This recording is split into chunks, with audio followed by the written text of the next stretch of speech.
Salut, c'est Dardar. Quoi de neuf?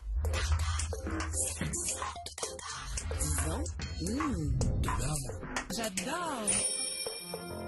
Art, misère, désespoir, folie. Tel est le titre de ce tableau de Jules Blin daté de 1880. Jamais encore on avait montré à ce point la douleur d'être un artiste, jusqu'à l'autodestruction. Un thème que Zola développera 6 ans plus tard dans l'œuvre, dont le héros, Claude Lantier, un peintre maudit, finit par se pendre devant sa toile inachevée. C'est exactement la même chose que nous dit Blin, un peintre dont on ne sait pas grand-chose, même pas la manière dont il est mort.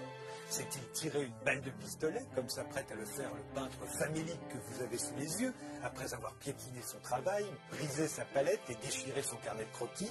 On l'ignore. Mais combien ont été tentés d'aller jusque-là? C'était aussi ça la bohème. L'artiste, refusant désormais la protection des puissants, se voyait vivre en marge de la société, libre mais misérable. Balzac, dans Un prince de Bohème, en 1844, avait donné au mouvement ses lettres de noblesse. Ce mot de bohème vous dit tout, écrivait Balzac. La bohème n'a rien et vit de tout ce qu'elle a.